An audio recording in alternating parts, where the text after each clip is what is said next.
Affiliate পাৰ্টনাৰশ্বিপটো প্ৰায়বোৰ content ক্ৰিয়েটাৰে পাইছে। যিসকলে নতুন নতুন পাইছে তেখেতসকলক কৈছোঁ, তেখেতসকলে কি কৰি আছে, যিকোনো পোষ্টত টেক্সট পোষ্ট হওক বা ফটো পোষ্ট হওক বা ভিডিঅ' পোষ্ট হওক, চবতে সিহঁতে প্ৰডাক্টৰ লিংকবোৰ বৰ্তমান দি আছে।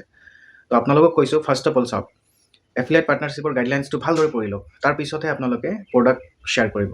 এতিয়া গাইডলাইন্সটো নপঢ়ি আপুনি য'তে ত'তে আপুনি দি আছে, আপোনাৰ প্ৰডাক্টৰ লিংকবোৰ আপুনি শ্বেয়াৰ কৰি আছে, আপোনাৰ কণ্টেণ্টটো কেতিয়াবা আপোনাৰ ডিমনিটাইজেশ্যন হ'ব পাৰে, আপুনি নিজেও গম নাপাব।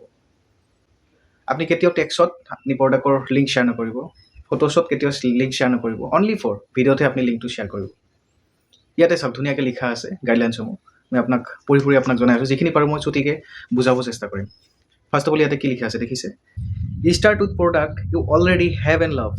যোনটো নেকি আপোনাৰ প্ৰডাক্টটো পচন্দ, আপোনাৰ লগত অলৰেডি আছে, আপুনি ইউজ কৰি আছে, ইয়াৰ ৰিজাল্টটো বহুত ভাল, তেনেকুৱা প্ৰডাক্টৰহে আপুনি লিংকটো দিব পাৰে। যিটি আপুনি প্ৰডাক্টৰ লিংক দিব নোৱাৰে, কথাটো মাইণ্ড কৰিব। কিন্তু এনে আপোনাক পইচা নিদিয়ে এফিলিয়েটে, এইবিলাক গাইডলাইন্সসমূহ আপোনাক পঢ়িব লাগিব, তেতিয়াহে আপুনি আপোনাৰ এই এফিলিয়েটৰ পৰা আপোনাক কিবা এটা পইচা পাব, নতুবা আপুনি পইচা নাপায়।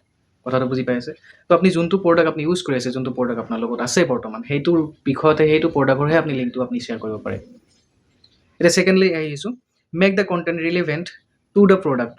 আপুনি যোনটো ভিডিঅ'ত মানে আপুনি লিংক দিব প্ৰডাক্টৰ, সেই ৰিলেভেণ্টতে আপোনাৰ ভিডিঅ'টো হ'ব লাগিব।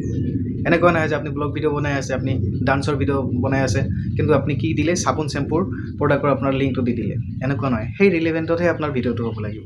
হয়, ভিডিঅ'ৰ মাজতো অকণমান, কিছুমান ভিডিঅ'ৰ মাজত অকণমান আপুনি ক'ব পাৰে 20 ছেকেণ্ড বা 10 ছেকেণ্ডৰ কাৰণে কিবা এটা প্ৰডাক্টৰ, যোনটো প্ৰডাক্টৰ লিংক দিব আপুনি, সেই প্ৰডাক্টৰ বিষয়ে 10 ছেকেণ্ড বা 20 ছেকেণ্ড আপুনি সেইটো বিষয়ে আপুনি ক'ব পাৰে।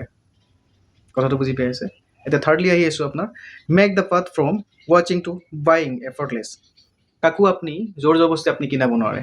এনেদৰে আপুনি ক'ব নোৱাৰে ভিডিঅ'ত যে মই এই ভিডিঅ'টোৰ শেষত আপুনি যাই কিনে চাব, বায়'ত মোৰ এটা প্ৰডাক্টৰ লিংক দিয়া আছে, সেই লিংকটোত আপুনি ক্লিক কৰি সেই প্ৰডাক্টটো আপুনি কিনক, আপোনাৰ বহুত পাৰ্চেণ্ট আপুনি ৰেহাই পাব। এনেদৰে আপুনি কাকো ক'ব নোৱাৰে।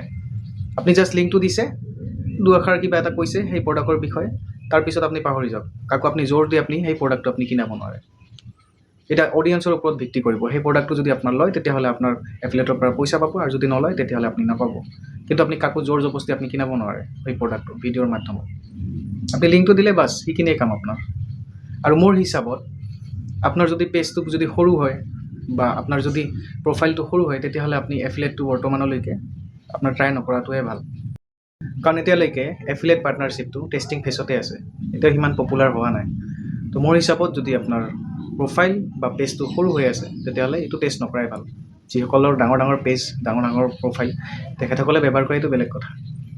তো কেনেকুৱা লাগিল ভিডিঅ'টো জনাব নিশ্চয় কমেণ্টত। আগলৈও কোনোবা চোৱাকৈ আপোনালোকে ব্যৱস্থাটো কৰি দিব। আৰু নতুনসকলে যদি মোৰ ভিডিঅ'টো চাই আছে, ফ'ল' কৰিব একদম নাপাহৰিব। আজিলৈ এৰিছোঁ, লগ পাম নেক্সট এটা ভিডিঅ'লৈ। ধন্যবাদ।